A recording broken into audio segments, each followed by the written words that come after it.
The baby was crying. Not the wail of hunger or pain, but the soft, hiccuping sob of a child who wanted her mother. Greta Fisher stood frozen in the doorway of the American home, her arms stiff, her heart hammering against her ribs. In her hands, wrapped in a soft pink blanket embroidered with flowers, was a 6-month-old American girl. The child's mother, a young woman named Margaret, was already halfway down the front walk, her heels clicking against the pavement. She turned back once, offered a small wave, and called out in that strange, bright American accent, "She'll settle down in a minute. Bottles are in the icebox. I'll be back by 5. Then she was gone. The gate swung shut. The car door slammed. The engine growled to life, and Margaret drove away, leaving her baby in the arms of a woman who, just 18 months ago, had worn the uniform of the Third Reich.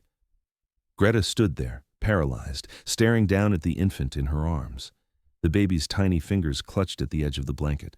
Her face was red and scrunched, tears streaming down her cheeks, and all Greta could think was, "She trusts me. She actually trusts me with this." It made no sense. None of it made sense. Greta had been captured in North Africa in 1943, serving as a nurse with a Luftwaffe medical unit near Tunis. She had been told over and over that Americans were savages, that they would torture prisoners, that women especially would be used, abused, and discarded. The propaganda had been clear. Surrender to the Americans, and you surrender your dignity, your life, your soul. But here she was, standing in a cheerful yellow kitchen in a small town outside Cincinnati, Ohio, holding an American baby while the child's mother went to work at a munitions factory. Here she was, trusted with the single most precious thing a mother could possess. She whispered to herself in German, so softly that even the baby couldn't hear. "This is madness." But it wasn't madness, it was America. And for Greta Fisher, for hundreds of other German women prisoners scattered across the United States between 1943 and 1945, this impossible trust would become the most devastating weapon of all. When Greta and the other women first arrived on American soil, they had braced for hell. The journey itself had been long and terrifying. Weeks crammed into the holds of transport ships, seasick and exhausted, crossing an ocean that felt endless. They had been captured in places like North Africa, Italy, and France. Nurses, radio operators, clerks, translators, women who had served the Wehrmacht and the Luftwaffe in auxiliary roles, never expecting to end up so far from home. The propaganda they had been fed was vivid and horrifying. Posters plastered across barracks walls warned that American camps were death traps. Radio broadcasts described the United States as a land of criminals and degenerates, a nation so corrupt that even its prisoners would be subjected to unimaginable cruelty. For women, the rumors were even worse. Whispers spread through the ranks that female prisoners would be sent to labor camps, starved, or worse. The fear was so real it tasted metallic, sharp on the tongue. When the ships finally docked in New York or Baltimore or Boston, the women expected chains. They expected shouting guards, barking dogs, and the crack of rifle butts. What they got instead was paperwork, endless bureaucratic paperwork, forms to fill out, names to confirm, medical checks conducted by doctors who said please and thank you, as if politeness were automatic, even toward the enemy. Greta remembered that first day vividly. She stood in line with 24 other women, all of them thin and exhausted, their uniforms faded and torn. An American officer, a woman in a crisp uniform with a clipboard, walked down the line. She stopped in front of Greta, looked her up and down, and said in careful, broken German, "You are a nurse, yes?" Greta nodded, too tired to speak. "Good," the officer said with a smile. "We need nurses." The statement hung in the air, absurd and incomprehensible. Need nurses. They were prisoners, enemies. What could America possibly need from them? The answer came quickly. By 1943, the United States was bleeding manpower. Millions of American men were overseas, fighting in Europe and the Pacific. On the home front, factories needed workers, farms needed hands, and families needed help. With mothers taking factory jobs to support the war effort, there was a desperate shortage of caregivers for children. Daycare centers couldn't keep up. Extended families were scattered, neighbors were already stretched thin. And so, in a decision that would have been unthinkable in any other nation at war, the United States government began a quiet, experimental program. Carefully selected German POWs, women with nursing or caregiving experience, would be assigned to work in American homes, not as forced labor, not as slaves, but as trusted employees, paid a small wage, supervised loosely, and given access to the most intimate spaces of American family life. For Greta, the assignment came 2 weeks after her arrival. She was processed through a camp in Ohio, given clean clothes, a medical examination, and then told she would be working for a family in a nearby town. She was handed an address written on a slip of paper, put on a bus with 2 other German women, and delivered to a tree-lined street where children played on lawns and American flags hung from porches. The house was small but tidy, painted white with blue shutters. Flower boxes sat beneath the windows, bursting with red geraniums. Greta walked up the front steps, her heart pounding, unsure whether she should knock or just stand there. The door opened before she could decide. Margaret stood there, a young woman in her mid-20s, blonde hair pinned back, wearing a simple dress and an apron. She looked Greta up and down, her expression unreadable. "You must be Greta," she said in English. Greta nodded. Her English was poor, but she understood enough. "Come in," Margaret said, stepping aside. "Let me show you around." The interior of the house was like stepping into a dream. Everything was clean. Everything was bright. The furniture was simple but comfortable. The kitchen had a refrigerator, an electric stove, and cabinets stocked with food. Real food. Canned goods, fresh bread, butter, eggs, milk. More food than Greta had seen in one place in years. On the counter sat a bowl of apples, shining red and perfect, just sitting there, as if abundance were normal. Margaret led her through the house, pointing out the baby's room, the bathroom, the small sitting area. She explained, slowly and with gestures, what Greta's duties would be. Feed the baby, change her, play with her, put her down for naps, simple tasks, tasks Greta had done 1,000 times as a nurse. But this wasn't a hospital, this wasn't a war zone, this was a home, an enemy's home, and the woman showing her around wasn't treating her like an enemy. She was treating her like help. Then came the moment Greta would never forget. Margaret walked into the nursery, bent over the crib, and lifted her baby daughter into her arms. She cooed softly, kissed the child's forehead, and then turned to Greta. Without hesitation, without fear, she held the baby out. "Here," Margaret said, "hold her. You need to get used to each other." Greta's hands trembled as she took the child. The baby was warm, soft, impossibly fragile. She weighed almost nothing. Her little fingers curled around Greta's thumb, gripping with surprising strength. And Greta, who had held dying soldiers, who had stitched wounds and set bones, and watched men take their last breaths, felt something crack open inside her chest. Margaret smiled. "She likes you." Greta wanted to laugh, wanted to cry, wanted to scream at the absurdity of it all. This woman didn't know her, didn't know what she had done, where she had been, what uniform she had worn. And yet here she was, handing over her baby as if Greta were just another girl from down the street. "Why?" Greta finally managed to say, the word coming out in a broken whisper. "Why you trust?" Margaret paused, considering the question. Then she said simply, "Because I have to, and because you're a mother too, aren't you?" Greta wasn't. She had no children. But the assumption was there, the belief that motherhood, or the capacity for it, transcended everything else. Nationality, war, hatred. In that moment, Margaret had made a choice. She had chosen to see Greta not as a German, not as an enemy, but as a woman who understood the weight of a child's life. That first day was a blur. Margaret left for her shift at the factory. Greta was alone with the baby. She fed her, using the bottles Margaret had shown her how to prepare. She changed her diaper, fumbling with the pins, and cloth. She sang to her, soft German lullabies her own mother had sung, songs about the moon and stars and little lambs sleeping in the fields. The baby stopped crying. She cooed, she smiled, and Greta realized with a sinking, terrible clarity that this child had no idea who she was, no idea that Greta had once been her enemy. When Margaret returned that evening, she found Greta sitting in the rocking chair, the baby asleep in her arms. Margaret smiled, relieved and grateful, and said, "You did wonderful. Can you come back tomorrow?" Greta nodded. What else could she do? Over the following weeks, the routine became familiar. Greta arrived each morning. Margaret left for work. Greta cared for the baby, and slowly, impossibly, the walls between them began to crumble. Margaret started teaching Greta English words. Bottle, blanket, hungry, sleepy.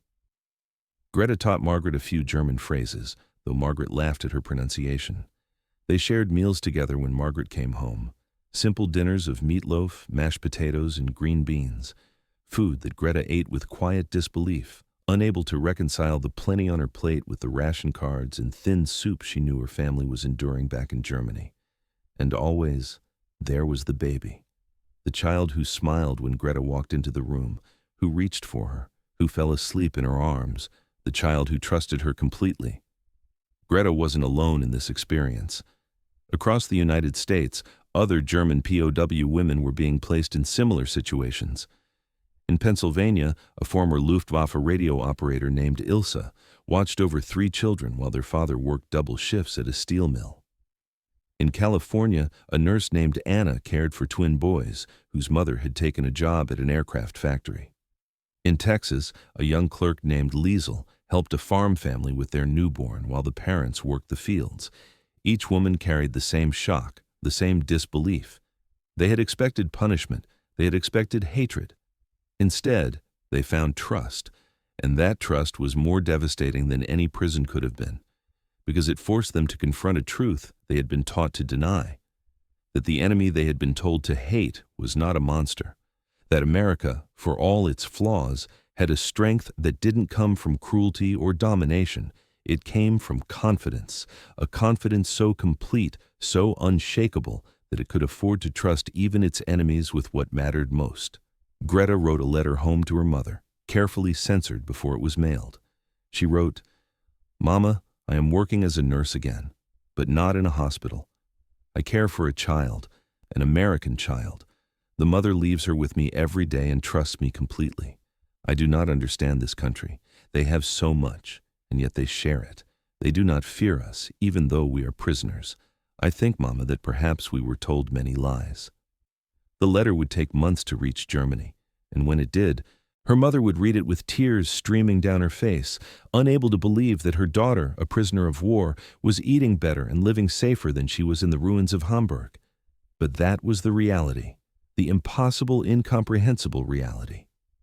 German POW nurses, women who had served the Reich, were now rocking American babies to sleep, singing lullabies in a language the children didn't understand, and learning, one quiet day at a time, that the war they had been fighting was built on a foundation of lies. And it all began with a single, impossible act of trust, a mother walking away, a baby crying, and a German woman standing in a doorway, holding a child who should have been her enemy, realizing that nothing would ever be the same again. The transformation didn't happen overnight. It happened in the small, quiet moments that filled the days, in the rhythm of morning feedings and afternoon naps, in the sound of a baby's laughter echoing through a kitchen that smelled of fresh bread and coffee. In the casual way, Margaret would say, "Good morning, Greta," as if they were neighbors, not enemies separated by an ocean of war. For Greta, and for the other German POW women scattered across American homes, the daily routine became both a comfort and a revelation. Each morning, she arrived at Margaret's house at 7 o'clock sharp. German punctuality, ingrained through years of military discipline, meant she was never late. Margaret would be rushing to finish her breakfast, pinning her hair, grabbing her lunch pail, already running behind schedule. The contrast was jarring at first. In Germany, everything operated on strict timetables. Here, Americans seemed to bend time to fit their needs rather than the other way around. "Oh, thank goodness you're here," Margaret would say, breathless, handing the baby over while simultaneously searching for her keys. "There's oatmeal on the stove, and she'll probably want a bottle around 9. I left extra diapers in the nursery. Oh, and if she gets fussy, that music box seems to calm her down." Then she'd be gone, the door swinging shut, leaving Greta alone in a house that still felt surreal in its ordinariness. She would stand there for a moment, the baby on her hip, taking in the scene. The morning light streaming through curtains decorated with little yellow ducks. The radio sitting on the counter, silent now, but often playing swing music that Margaret hummed along to. The icebox humming quietly, packed with more food than Greta's entire family had seen in months. The abundance was overwhelming. In the pantry, cans lined the shelves, tomato soup, green beans, peaches in syrup, condensed milk. On the counter, a bread box held a fresh loaf, soft and white, nothing like the dense, dark bread rationed back home. In the icebox, butter sat in a ceramic dish, real butter, not the ersatz spread made from coal tar that Germans had learned to stomach. There were eggs, a whole dozen of them. Milk in. Glass bottles with cream floating at the top. A bowl of leftover pot roast from the night before. Greta would feed the baby, warming the bottle carefully, testing it on her wrist the way Margaret had shown her. She'd sit in the rocking chair by the window, the child cradled in her arms, and watch the neighborhood come to life. Children walking to school in neat rows, their lunchboxes swinging. A milkman making his rounds in a white truck, whistling. A woman across the street hanging laundry that flapped bright and clean in the breeze.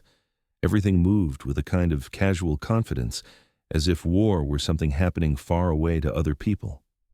And in a way, it was. America was 3,000 miles from the nearest battlefield.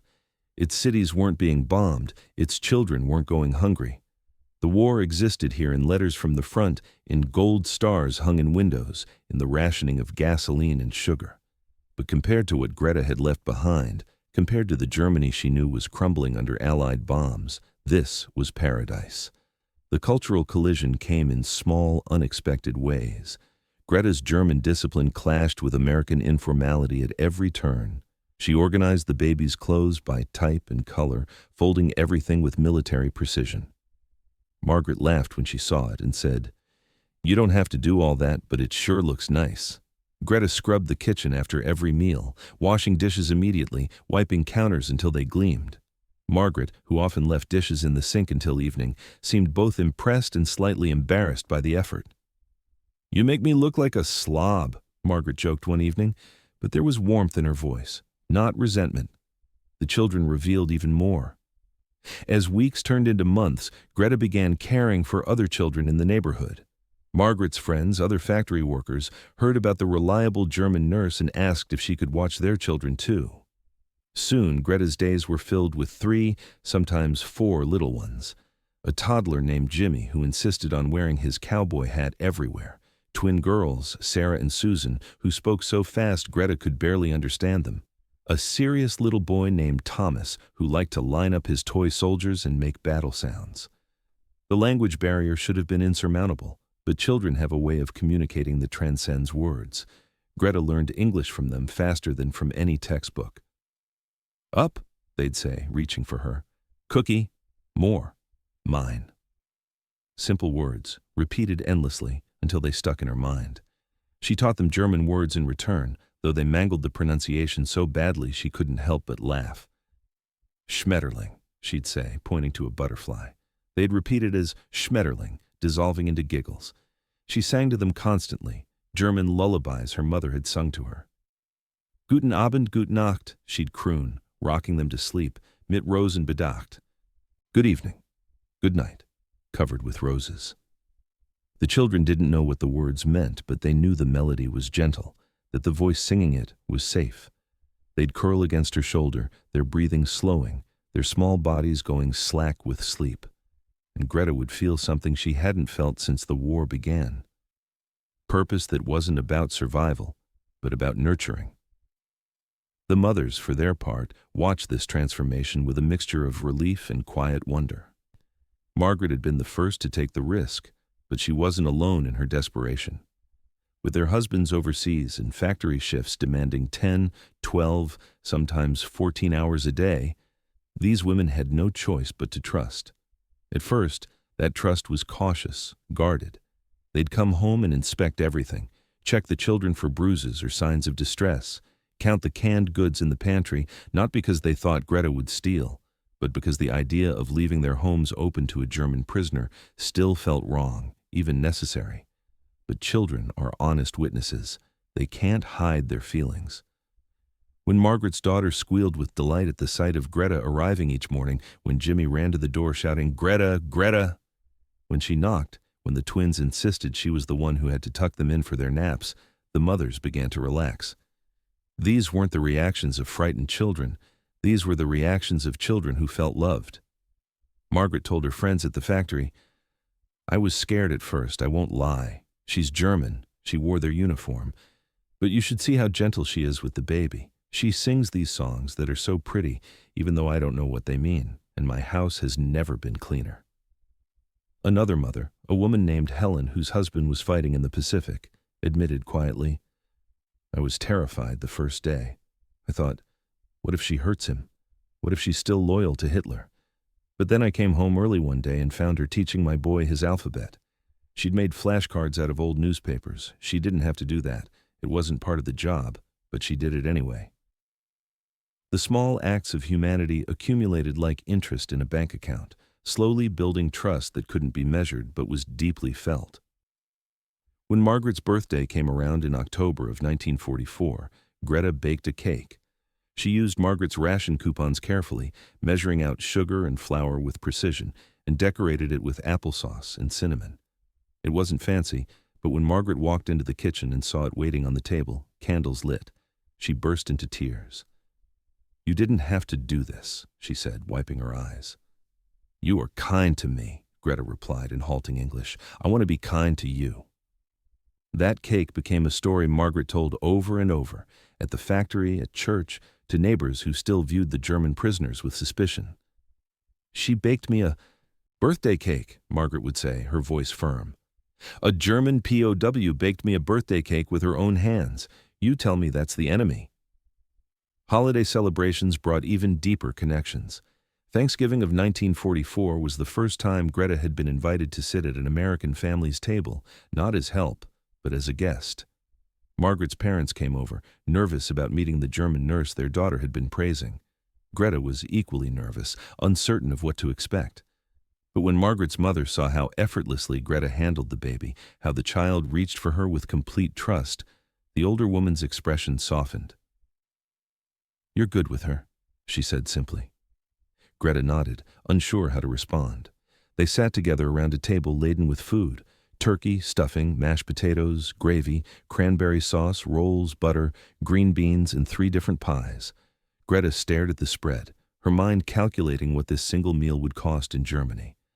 A month's rations, maybe more. And here it was, just a Thursday dinner, celebrated by millions of American families across the country. Margaret's father said grace, thanking God for the food, for family, for the hope that the war would end soon. Then he added, almost as an afterthought, "And we're grateful for Greta, who helps take care of our granddaughter. Welcome to our table." Greta's throat tightened. She managed to whisper, "Thank you." The meal was loud and chaotic, nothing like the formal dinners she remembered from childhood. People talked over each other, laughed, passed dishes without ceremony. Margaret's father told jokes. Her mother fussed over everyone's plates. The baby sat in a high chair, smearing sweet potato across her face.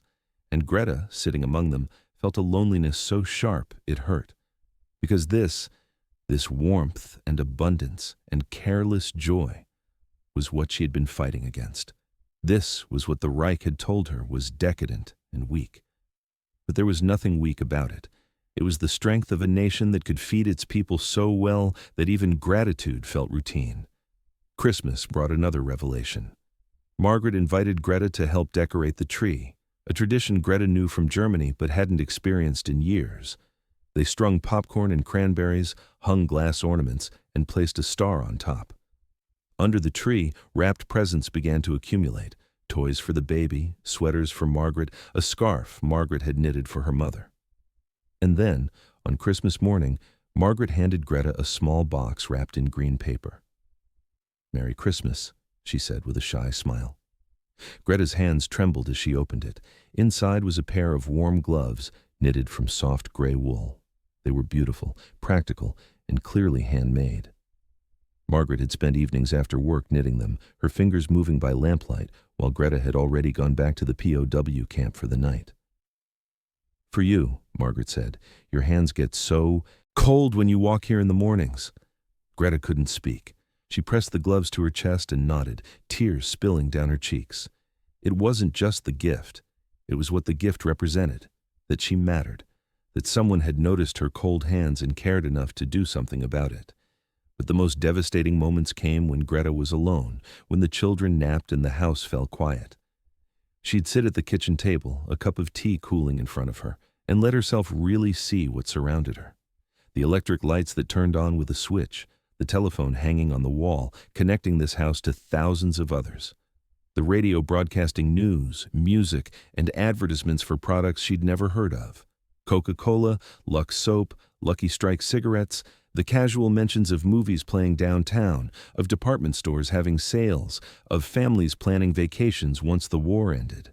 This was the mathematics of collapse, laid bare in the most intimate way possible. Germany had promised its people that they were superior, that their sacrifices would lead to glory. But here, in this small house in Ohio, Greta saw the truth. America didn't need to sacrifice. It had so much that even its wartime restrictions felt like abundance.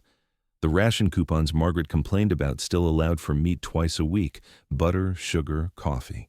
Luxuries that Germans would have wept to possess.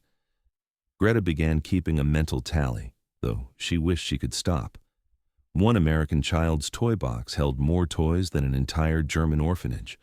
1 week's groceries in Margaret's pantry equaled a month's rations back home. The coal in the basement, the gasoline in the car, the electricity running constantly, none of it ever seemed to run out. And this wasn't a wealthy family. Margaret worked in a factory. Her husband was an enlisted man, not an officer. They were ordinary middle-class Americans, which meant this plenty was normal. At night, back in the POW camp, Greta would lie in her bunk and talk quietly with the other women who had similar assignments. Ilsa, who cared for 3 boys in Pennsylvania, whispered, "They have bicycles, 3 bicycles just sitting in the garage, and the boys complained they were old models. Old. They worked perfectly, but they wanted new ones." Anna, who watched twin boys in California, said, "The mother threw away half a pot roast because no one wanted leftovers. Half a pot roast. I almost cried." Liesel, working on a farm in Texas, added, "The children get milk every single day.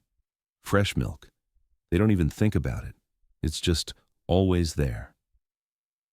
The conversations always ended the same way, in silence. Because what was there to say? They were witnessing the reality of American power, and it wasn't in bombs or tanks. It was in the casual, everyday abundance that no propaganda had prepared them for.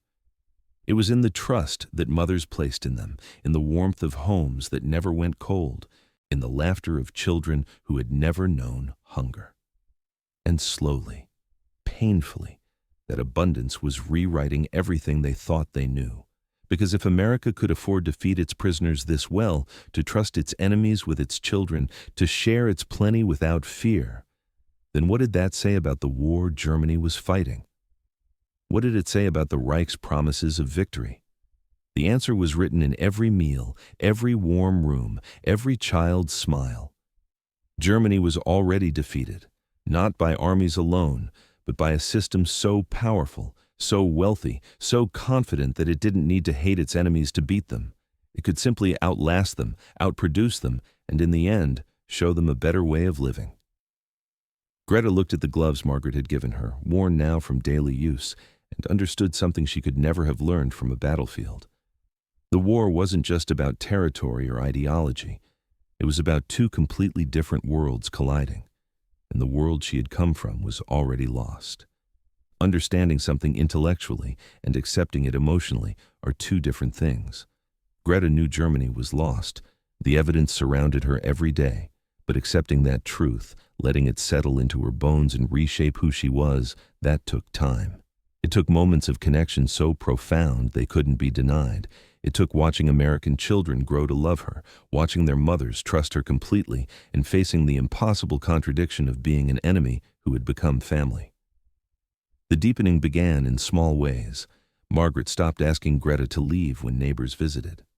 Instead, she'd introduce her casually. "This is Greta. She helps with the baby." Some neighbors would stiffen, their smiles becoming tight and forced. Others, worn down by their own struggles, simply nodded and moved on. But slowly, over months, Greta became a fixture.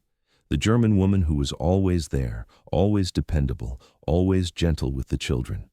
By the spring of 1945, something had shifted. Greta had been caring for Margaret's daughter for over a year. The baby had become a toddler, walking now, saying her first words. And one of those words was Greta. Not Mama, not Dada, but Greta. She'd toddle across the kitchen floor, arms outstretched, calling, "Geta, Geta," in that sweet, broken way toddlers speak. And Greta would scoop her up, this American child who didn't know that the woman holding her had once worn a swastika on her sleeve. Margaret saw it happen one morning and just smiled. "She loves you," she said simply. "I'm glad she does." The words hit Greta harder than any bomb ever had. Love. An American mother was glad that her child loved a German prisoner. The impossibility of it made Greta's chest ache. She wanted to say something, to explain how much that meant, but the English words wouldn't come. So she just nodded and held the little girl tighter. The moral reckoning was happening not just to Greta, but to all the women. In Pennsylvania, Ilse sat at the dinner table with the family she worked for, listening as they talked about the war news. The father, home on medical leave after being wounded in France, spoke about German soldiers he'd fought against. He described them not with hatred, but with a kind of weary respect. "They fought hard," he said, "but they were just boys, most of them, scared boys a long way from home." Ilse sat frozen, a fork halfway to her mouth. This man had fought her countrymen, had been wounded by them, and yet he spoke of them with humanity. She thought of the propaganda she'd been fed, the speeches about American monsters who would show no mercy. And here was a wounded veteran cutting his son's meat and asking Ilse to pass the potatoes. That night, she wrote a letter home. The censors would read it, of course, but she wrote it anyway. "Dear Mama, I am well and working as a nurse again. The family I work for is kind. The father was wounded in France fighting against our soldiers, but he does not hate me. He asks about Germany, about whether I have family there, and he says he hopes the war ends soon so we can all go home. I do not understand this, Mama. We were told Americans are without honor, but everyone I have met shows me more honor than I expected. I think perhaps we were not told the truth about many things." The censors read the letter, marked certain passages, but let most of it through. They had read hundreds like it, thousands. German POWs across America were experiencing the same cognitive dissonance, the same slow collapse of everything they'd been taught to believe. The censors knew these letters were powerful, perhaps more powerful than any propaganda leaflet. They were personal testimonies from the enemy, admitting that America wasn't what they'd been told. Anna in California wrote to her sister, "The boys I care for have a dog named Buster. He's a big stupid mutt who chews everything. The boys love him so much they share their dinner scraps with him. A dog eating meat while people in Germany go hungry. I do not write this to hurt you, sister, but because you must know what I am seeing. This country has so much that even their animals eat better than we did before the war. How can we have thought we could defeat this?" Liesel in Texas wrote to her mother, "The farmer's wife gave me a coat because she saw I was cold. It is not new, but it is warm and fits well. She did not have to do this. I am a prisoner." But she said, "Winter's hard enough without freezing." I cried after she left the room. When was the last time someone in Germany gave something to an enemy? When was the last time we could afford to? The letters flowed across the Atlantic, slow and censored, but carrying a message that propaganda could never counter. The personal lived reality of captivity in America was dismantling years of indoctrination one sentence at a time. But the transformation wasn't just philosophical. It was tested in moments of crisis that revealed the true depth of the bonds being formed. The incident that would define Greta's time in America came on a cold morning in February of 1945. Margaret had left for work as usual. The toddler was playing with wooden blocks on the living room floor. Greta was in the kitchen, preparing lunch, when she heard a sound that made her blood freeze, not crying, choking. She ran into the living room. The child's face was turning red, then purple. Her eyes were wide with terror. She was clutching at her throat, unable to breathe. A small wooden block, one she'd been chewing on, had lodged in her windpipe. Greta's training took over instantly. She grabbed the child, turned her face down, and struck her back firmly between the shoulder blades. Once, twice. The block didn't move. The child's lips were turning blue. Time collapsed into a single desperate moment. Greta turned the girl upright, placed her fist just below the rib cage, and thrust upward sharply. The Heimlich maneuver, though it wouldn't be called that for another decade. She'd learned it as an emergency technique during her nursing training. The block shot out, bouncing across the floor. The child sucked in a massive shuddering breath and began to scream. The most beautiful sound Greta had ever heard. She collapsed onto the floor, the toddler in her arms, both of them shaking. The child clung to her, sobbing, and Greta rocked her, whispering in German, "Du bist sicher, du bist sicher. You are safe, you are safe." When Margaret came home that evening, Greta told her what had happened. She expected anger, blame for not watching closely enough. Instead, Margaret went pale, sank into a chair, and started to cry. Then she stood up, walked over to Greta, and pulled her into a fierce hug. "You saved her," Margaret whispered. "You saved my baby." "I am nurse," Greta said, her voice shaking, "is what I do." But it wasn't just what she did. It was who she was. And in that moment, any remaining wall between them shattered completely. From that day forward, Margaret introduced Greta not as the woman who helps with the baby, but as the woman who saved my daughter's life. Neighbors who had been cold and suspicious began to soften. Word spread. The German nurse was a hero. Similar incidents occurred across the country. In Pennsylvania, Ilse recognized the signs of appendicitis in one of the boys she cared for and insisted the parents take him to the hospital immediately. The doctors later said that another few hours and the appendix would have burst, likely killing the child. In California, Anna pulled a toddler away from a hot stove just before he grabbed a pot of boiling water. In Texas, Liesel stayed up all night with a child burning with fever, cooling him with wet cloths and monitoring his breathing until the fever broke at dawn. Each incident reinforced the same truth. These women weren't just prisoners performing, assigned labor. They were caregivers who genuinely loved the children in their charge. They would risk themselves, use their skills, and give everything they had to protect these American children. The irony was crushing and beautiful at the same time. The guards who supervised the POW program watched this transformation with a mixture of amusement and genuine respect. Sergeant Mike O'Donnell, responsible for checking on POW workers in Ohio, made his rounds every week. He'd knock on doors, ask how things were going, and file reports. At first, his job was to ensure the prisoners weren't being mistreated and weren't causing problems. But over time, his reports changed in tone. In March of 1945, he wrote, "Visited the Wilson residence. German POW Fisher continues to provide excellent childcare. Mrs. Wilson states Fisher recently saved her daughter from choking. Recommends Fisher be commended. No issues to report." He told his commanding officer over coffee one morning, "You know what's strange?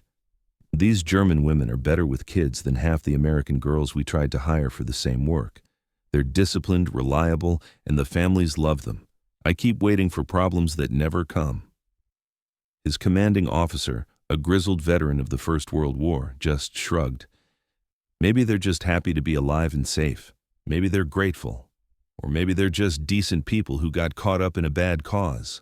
Either way, if it keeps American kids safe and factories running, I'm not complaining. O'Donnell couldn't argue with that logic, but he also saw something the report forms couldn't capture. He saw German women singing lullabies to American babies. He saw children running to greet their POW caregivers with pure joy.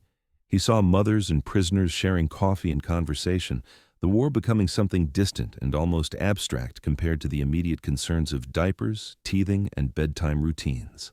One afternoon, he stopped by Margaret's house unannounced. He found Greta in the backyard, pushing the toddler on a small swing. The child was giggling, shouting, "Higher, higher!" And Greta was laughing too, her face bright in a way that made her look years younger. When she saw O'Donnell, the laughter died, and she straightened, becoming formal again. "Sergeant," she said, her English much improved after months of daily use, At ease, Fisher, he said, though the phrase sounded ridiculous in this context. Just checking in. Everything all right? Yes, sir. Everything is good.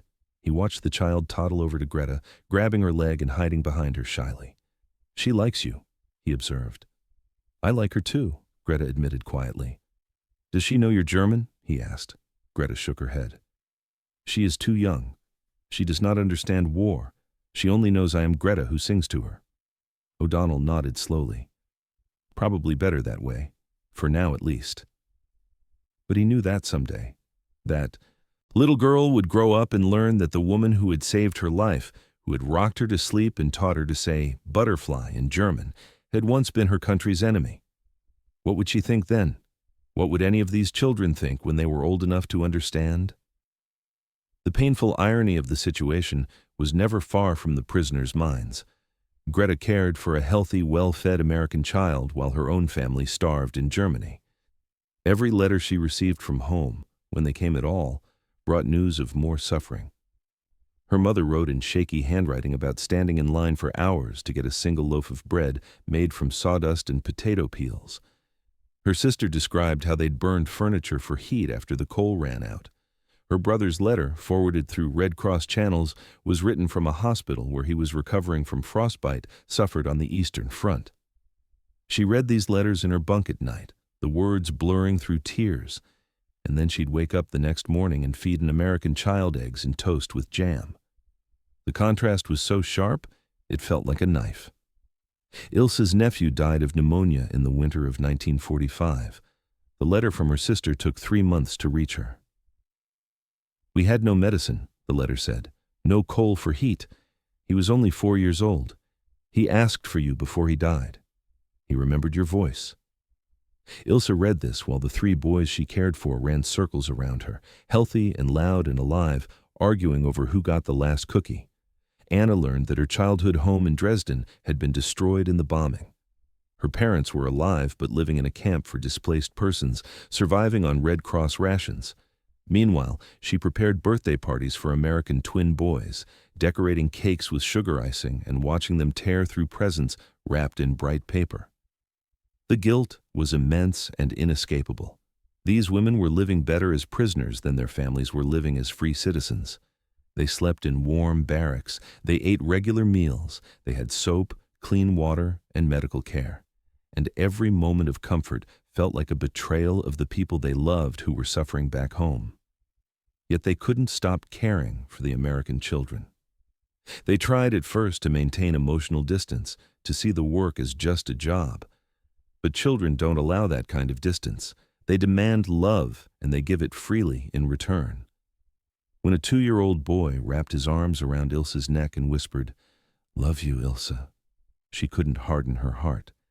When the twins Anna cared for drew her pictures and insisted she hang them in her bunk at camp, she couldn't refuse. When Margaret's daughter called Greta her best friend, Greta couldn't correct her. So they lived in this painful limbo, loving children who weren't theirs, working for families they'd been taught to hate, existing in a reality that contradicted everything they'd once believed. And slowly, against their will, they began to change, not just in what they believed about America, but in what they believed about themselves. Greta looked at her reflection one morning in Margaret's bathroom mirror. She looked healthier than she had in years. Her face had filled out. Her skin wasn't gray anymore. Her hair, which had been falling out from stress and malnutrition, was thick again. She looked like a woman at peace, even though her country was dying and her family was starving. The shame of that was crushing. But underneath the shame was something else, something that felt dangerously like hope. Because if she could survive this, if she could find meaning and purpose even as a prisoner, then maybe there was a future waiting beyond the war. Maybe defeat didn't have to mean the end of everything. She heard Margaret's daughter calling from the nursery. "Greta! Greta!" The voice was insistent, happy, trusting. Greta took a deep breath, straightened her shoulders, and went to answer. Because whatever else she was, whatever she had been, right now she was needed. And in a world tearing itself apart, being needed felt like a kind of salvation. Salvation has an expiration date. For Greta and the other German POW women scattered across America, that date arrived in May of 1945. The war in Europe ended on May 8th. Within weeks, the orders came down. All POWs would be repatriated as soon as transport could be arranged. The women had known this moment would come eventually, but knowing and experiencing are different things. When Greta received her notice, she sat on her bunk at the camp and stared at the paper until the words blurred. She would be leaving in 6 weeks. 6 weeks to say goodbye to a life she'd never expected to live. 6 weeks to prepare for a return to a country she no longer recognized. 6 weeks to figure out how to tell a 3-year-old child that Greta was going away and wouldn't be coming back. The day she told Margaret, they were in the kitchen. The little girl was napping upstairs. Greta had rehearsed the words in her mind 100 times, trying to find a way to make them hurt less. But there was no good way to say goodbye. "Margaret," she began, her English still accented but clear now after 2 years of daily use. "I received papers. I must go home soon, maybe 6 weeks." Margaret had been washing dishes, her hands stilled in the soapy water. She didn't turn around immediately, and when she did, her eyes were already red. "I knew it was coming," Margaret said quietly, "but I didn't want to think about it." They stood there in silence, the kitchen suddenly feeling too small and too large at the same time. Then Margaret said, "What will we tell her? She won't understand." "I do not know," Greta admitted. "She is so small. She will forget me, yes?" Margaret shook her head firmly. "No, she won't forget you. I won't let her forget you." The weeks that followed were the hardest of Greta's life.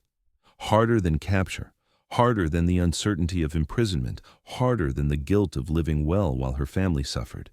Because this was the pain of leaving people she had come to love. Every morning when she arrived at Margaret's house felt borrowed, stolen from a future that was already slipping away. Every moment with the little girl was precious and painful in equal measure. She tried to prepare the child gently. "Greta has to go on a big trip," she'd say, "very far away." The little girl, now talking in full sentences, would say, "I come too." "No, Liebling, you stay here with Mama, but I will remember you always." The child didn't understand. How could she? She only knew that Greta was her constant, the woman who sang funny songs and made her laugh and knew exactly how to comfort her when she was sad. The idea that Greta might simply disappear was incomprehensible. On Greta's last day, Margaret threw a small goodbye party, just the neighbors whose children Greta had cared for over the past 2 years. Helen brought her boys, both of them carrying drawings they'd made for Greta. The mother of the twins brought a cake. Even Sergeant O'Donnell stopped by, out of uniform, to shake Greta's hand. "You did good work here, Fisher," he said. "Made a difference. That counts for something." Greta accepted the compliments and the small gifts they pressed into her hands. A scarf, some photographs, a small carved wooden bird that one of the children had insisted she take. She smiled and thanked them and tried not to cry. But when Margaret's daughter toddled over, holding up her arms to be picked up, Greta broke. She lifted the child and held her close, breathing in the smell of baby shampoo and graham crackers, memorizing the weight of her, the warmth. "I love you," she whispered in German. "Ich liebe dich so sehr." Margaret had to gently take her daughter from Greta's arms when it was time to leave. The little girl started to cry, reaching for Greta, calling her name. The sound followed Greta down the front walk, into the military truck that waited to take her back to camp for the last time. She didn't look back. She couldn't. The ship that carried Greta and hundreds of other POWs back across the Atlantic was crowded and gray. Nothing like the homes they were leaving behind. The women huddled together in the hold, trading stories and fears. What would they find when they got home? Were their families alive? Would there be food, shelter, anything at all? Ilse spoke for many of them when she said, "I'm afraid to go home. How terrible is that? I should be happy, but I'm afraid." When they finally arrived at Bremerhaven in July of 1945, the fear proved justified. Germany was unrecognizable. The ports were bombed-out ruins. The cities were skeletons of brick and twisted metal. Everywhere they looked, there were refugees, displaced persons, orphans, widows.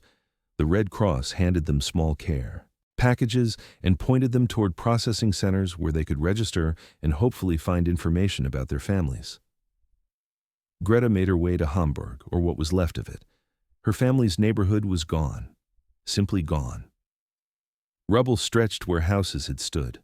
She wandered through the ruins for hours before finally finding a woman who recognized her name. "Your mother and sister are alive," the woman said, "living in a church basement across town. Your brother didn't make it, died in Russia last year." Greta found them in a space no bigger than Margaret's kitchen, sleeping on cots with 20 other families. Her mother had aged a decade in the 2 years since Greta had last seen her. Her sister was thin as a rail, her dress hanging off her frame. When they saw Greta, healthy and strong in her American-issued clothes, they stared as if she were a ghost. "Greta," her mother whispered, "is it really you?" They fell into each other's arms, crying, but the reunion was complicated. Greta had food in her pack, canned goods and chocolate bars from her final Red Cross allotment. She gave everything to her mother and sister, but even as she did, she felt the terrible weight of guilt. She had eaten well for 2 years while they had starved. She had slept warm while they had frozen. She had been safe while they had endured bombing raids and occupation and slow starvation. "I'm sorry," she said. "I'm so sorry I wasn't here." Her mother held her face in her hands. "Don't be foolish. You're alive. That's all that matters." But it wasn't all that mattered. Over the following weeks, as Greta tried to help her family survive in the ruins of Germany, she realized that her time in America had changed her in ways she couldn't articulate. She had seen another way of living. She had experienced trust, abundance, and kindness from people who had every reason to hate her.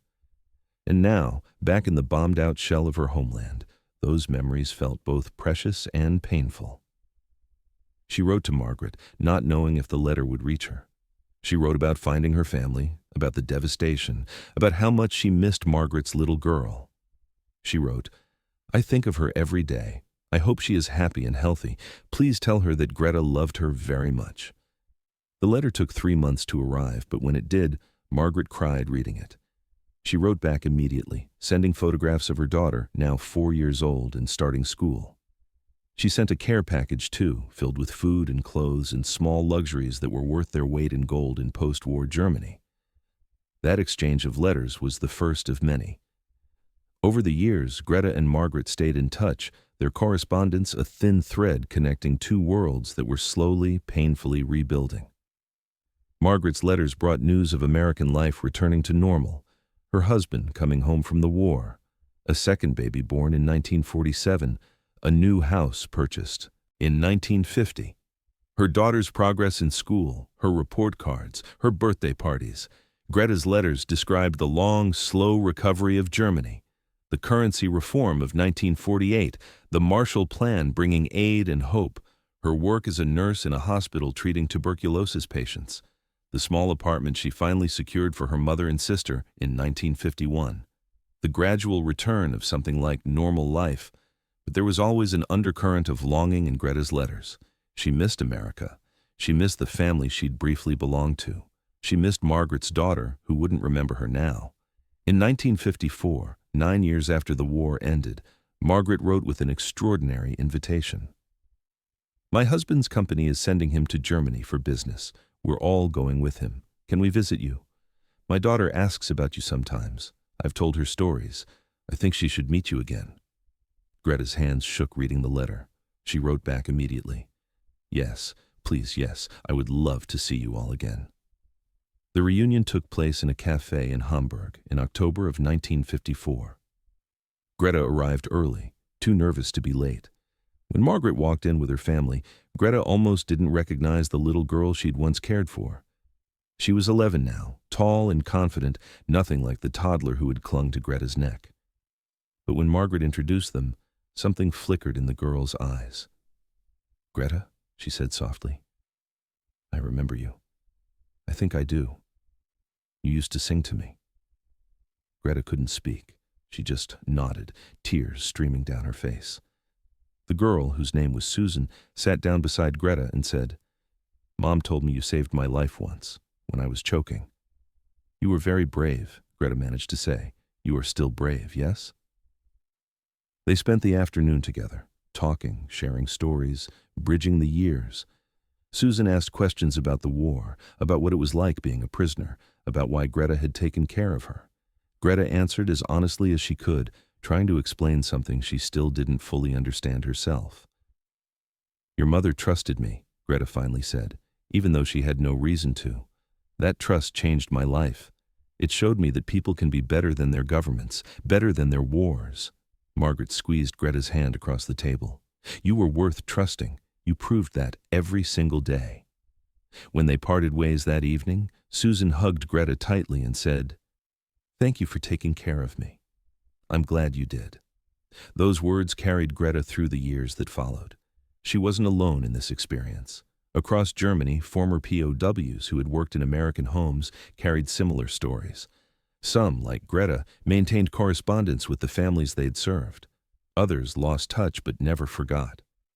A handful even immigrated to the United States in the 1950s and 60s, sponsored by the families who had once been their wartime employers. Ilse moved to Pennsylvania in 1957. The family she'd worked for helped her secure a visa and a job at a local hospital.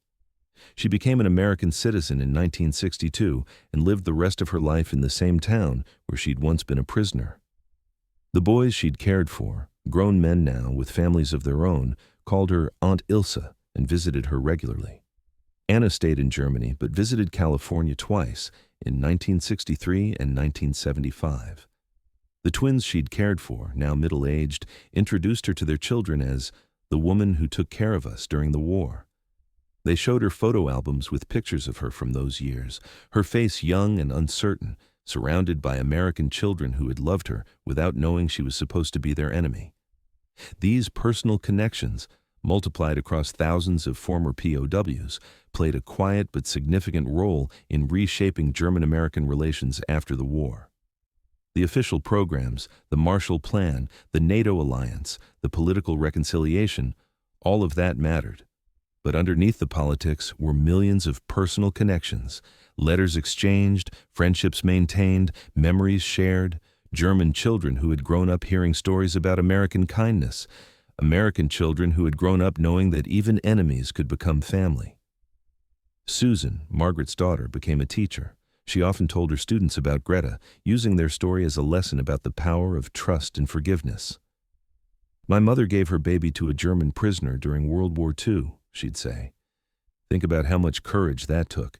Think about how much it meant that Greta honored that trust. That's how we break cycles of hatred. One person trusting another, even when it's hard. By the time Greta passed away in 1987, she had lived to see Germany reunited with the West, prosperous and democratic. She had watched America evolve through decades of change, and she had maintained her friendship with Margaret until Margaret's death in 1983. At Greta's funeral, Susan traveled from America to Hamburg to speak. She stood before the small gathering of mourners and said, "Greta Fischer was my first teacher. She taught me about love before I even knew what the word meant. She was a prisoner of war who showed more kindness and care than most free people ever manage. She proved that humanity can survive even the worst circumstances, even the deepest hatreds. I am who I am because she was who she was." The legacy of these German POW nurses extended far beyond individual relationships. Their stories became part of the larger narrative of how America won not just the war, but the peace that followed. Historians would later analyze the POW program, noting how treating captured enemies with dignity and respect paid dividends for decades.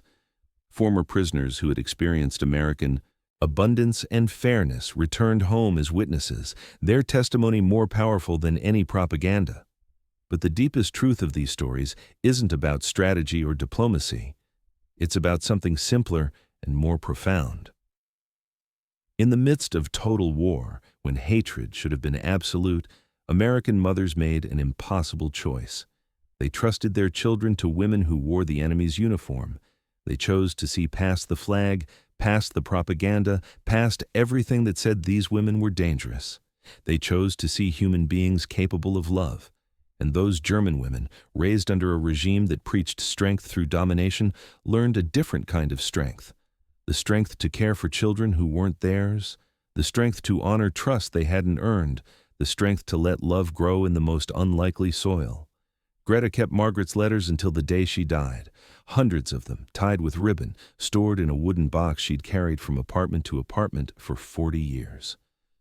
In the last letter Margaret wrote before she died, she said something Greta read over and over, committing it to memory.